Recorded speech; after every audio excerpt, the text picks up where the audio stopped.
अस्सलाम वालेकुम व्यूअर्स, मेरे इस चैनल को लाइक करें, सब्सक्राइब करें, कमेंट करें और शेयर करें। मैं इस टाइम सऊदी अरब के शहर खुबर में हूँ। एक कस्टमर के घर में मैं फ्रिज चेक करने के लिए गया था। उसकी फ्रिज लीक थी। उसके घर में तो लीक नहीं मिल सकी, उसको हम दुकान पे लेके आए, उसकी लीक ढूंढी और जो पाइप लीक था उसको चेंज किया। हमने नए तरीके से काम किया। आप इस वीडियो को एंड तक देखें, लाइक करें और कमेंट करें। शुक्रिया दोस्तों, जैसा कि आप देख सकते हैं, ये फ्रिज हम ले आए हैं दुकान पे। इसका पाइप लीक था, नीचे वाला पाइप लोहे का था। वो पानी में रह के उसको सारा जंग लग गया, जिसकी वजह से वो पाइप लीक हो गया था। आप देख सकते हैं सारे पाइप को जंग लगा हुआ है। इसका पाइप जो हम पूरा जो है वो चेंज करेंगे, कॉपर का पाइप लगाएंगे।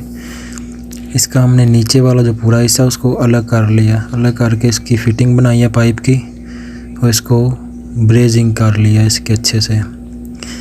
अब हम इसको कंडेंसर को लैदा करेंगे कंप्रेसर से और अच्छे से इसके निचले हिस्से को सफाई करेंगे। पानी का प्रेशर मारेंगे, केमिकल मारेंगे और अच्छे से इसको स्पंज के साथ साफ़ करेंगे। ये इसका कंडेंसर लैदा कर दिया गया है और फ़ैन भी लगा हुआ है। फ़ैन इसलिए लगा होता है कंप्रेसर के साथ कि कंप्रेसर ठंडा रहे, क्योंकि कंप्रेसर गर्म होता है तो वो पंखा जो है इसको ठंडा रखता है कंप्रेसर को, और कूलिंग जो है वो अच्छी रहती है। हम इसको धो रहे हैं पानी के प्रेशर से, अच्छी तरह साफ़ हो चुका है। अब हम जो इसका कंडेंसर जो बाहर रखा था उसके ऊपर पाइप की फ़िटिंग करेंगे। फ़िटिंग बना के उसको वेल्डिंग करेंगे। वेल्डिंग करके इसके कंडेंसर को भी जो है वो अच्छी तरह साफ़ करेंगे।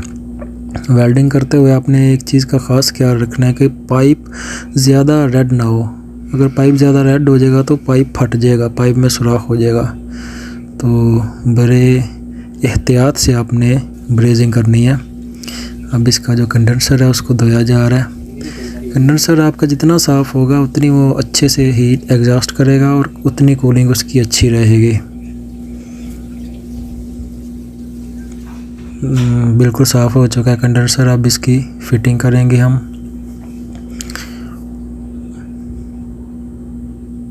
फ़िटिंग करके अब इसको वैक्यूम किया जा रहा है।